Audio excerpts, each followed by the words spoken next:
it's reminded that it's been suggested many times that every character, every symbol and every archetype in every story is an aspect of our self. So there's a reminder of this story that asks questions of us. And it's the story about that young man who grew to manhood, but was accosted by an old crone, an old witch, you might say, who wove a spell around him. And after the tentacles of that spell had completely enslaved him, she said to him, "Now you belong to me, and you must do my will. Now you must go and find the water pitcher that never runs dry." So the young man went off on his quest, and he was going from place to place. Sometimes he had a little work, sometimes people gave him food, but he never forgot what task had been given to him, and everywhere he asked the question, "Can you tell me where I can find the pitcher that never runs dry?"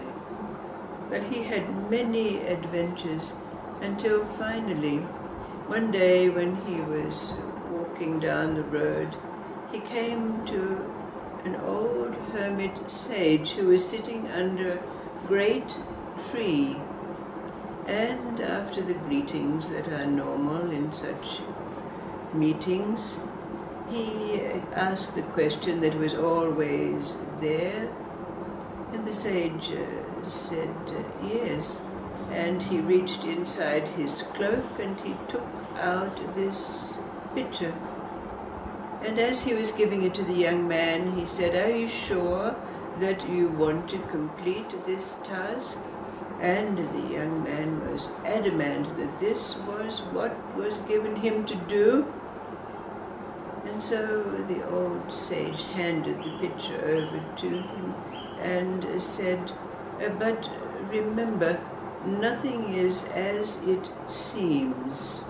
But the young man hardly heard what the old hermit was saying. He was so intent on taking back this pitcher, the success that he'd had in achieving what was given him.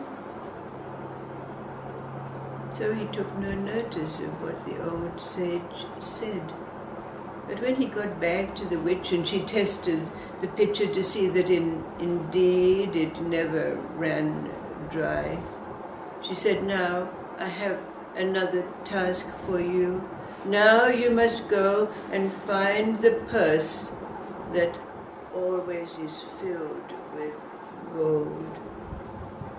So again the young man set out on his quest, and again he had many adventures, going all around the world, asking everywhere where this purse was to be found. Finally he found himself back at the place where he encountered the old hermit sage once again. And again he asked the question, "Where can I find the purse of gold that is always full?" And again the old sage asked him, "Are you sure that you want to complete this task?" And again the young man affirmed that this was what was given him to do. So again the old sage reached in under his cloak and took out a purse, which he handed to the young man. And again he said, "But remember, nothing is as it seems." And somehow, for an instant, there was a moment where the young man heard what was being said, but he was being polite, and in his thanking the sage, he said, well, please, will you give me some counsel? The old sage said, I will do better than that. And he reached inside his cloak and he took out a sachet and he said to the young man, in this sachet is dust, and whatever you sprinkle this dust on will disappear. Well, the young man, somewhat distracted by his task, put the sachet in his pocket and went off to return to the old crone. Well, he gave her the purse that was always filled with gold, and she almost salivated as she opened it up and took out the gold coins and waited for it to fill again. But then she turned to the young man and she said, I have another task for you. You must go and find the maiden called Himla, who also belongs to me, and you must bring her back to me. So the young man set off in the direction that the old crone had pointed him, to the place where the maiden lived. When he arrived there, he was completely smitten by her beauty. But he had his task, so he carried her off and brought her back to the old crone.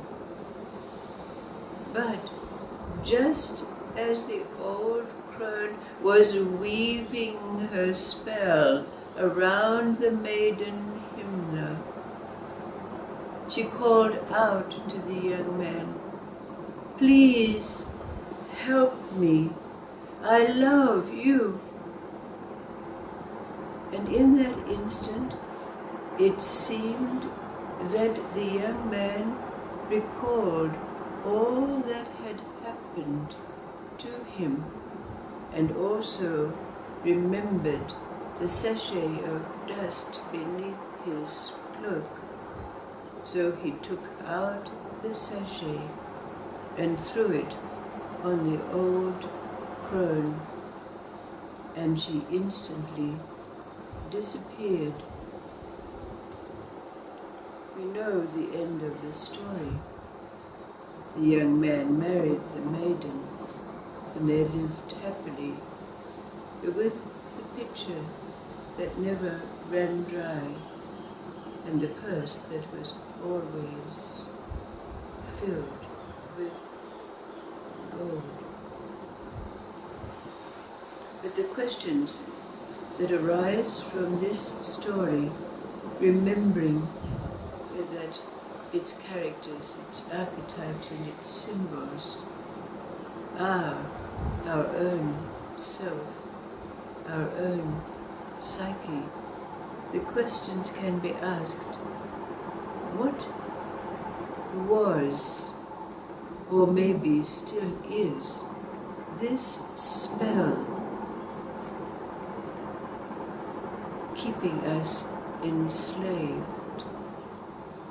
Who or what is the old hermit, the sage who had in his possession the pitcher, the purse, and the dust?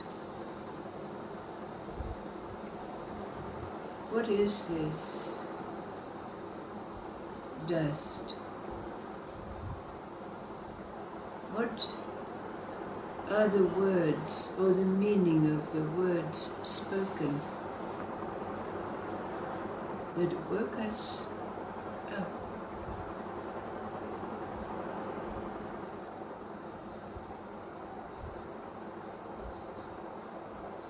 What's your story? What do these characters, archetypes, and symbols represent for us? the spell that kept us enslaved. The old sage, our knowing, our spirit, our God self.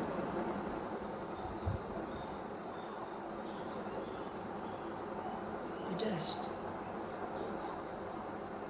the maiden, the words.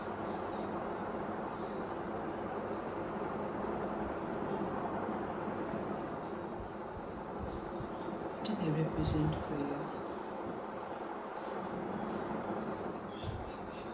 Well, for me, like the old lady is like our mind. For me, that kept me like enslaved to be enslaved. And then the sage is like that, you know, like the true self that's got it. We've got it all there, and it's there for the taking. But we're still enslaved by our mind, so, you know, even though it's there. And then the dust is like recognizing who we are and acknowledging it and accepting it. And then, I don't know what that is, the dust. Then once we get there, then it's like clear. It breaks whatever it is that the mind took to us. For me, I don't know, something like that. So we can say that it was our mind, which was like the old crone. But what was the spell? What was the spell that's kept us enslaved? Conditioning. Conditioning, yes. Desires. Yes. Greed, yes. Feeling that we're in control. Yes. Yes. And what about fear?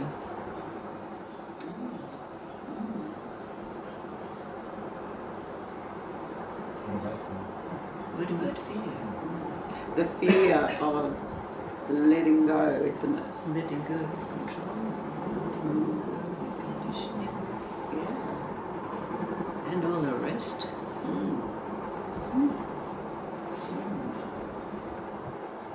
Because that's the binding, isn't it? That's the fear that then we can't do anything, can't step out of it. That's right.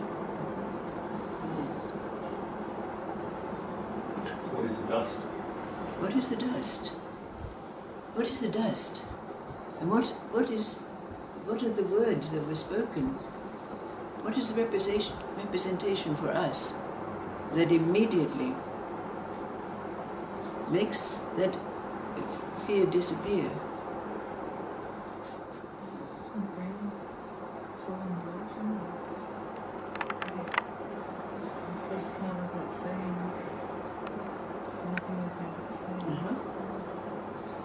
What is it that trips our mind when that fear comes in, whatever form that fear might take?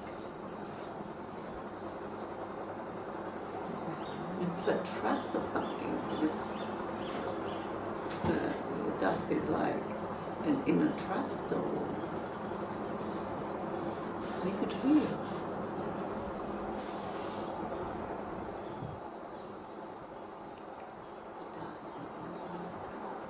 It's in that moment, he reacted in that moment. His love, what is love, you know? He just... First there were the words, but then there was the dust that he threw. and then there was the courage that he Right, did it. right.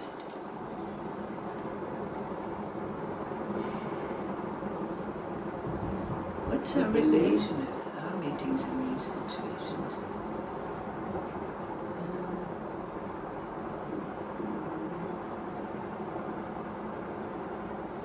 What comes to us in those moments when we're about to react, and instead we remain poised? Yeah. You can The mirror?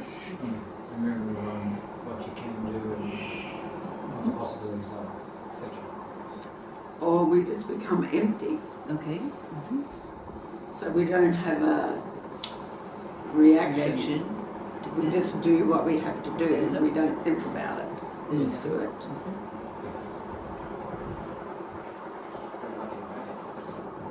What is the dust that makes the illusion disappear? Present moment, is it? Being totally present. Our intense presence and recognizing what happens in that presence. Wouldn't you agree? Maybe it's like an instinct. A reaction. Yes. The reaction comes from our conditioning, our instincts, and that fear. Conditioning or whatever. That's what made me think of the dust. Yes. Reading. What is it? It's the being. It's being. It's not reacting. It's that whatever's there, Right. it's just there. Yes. We have a choice. We either engage or we just be. Right. And there's a response. Well, also in any situation that you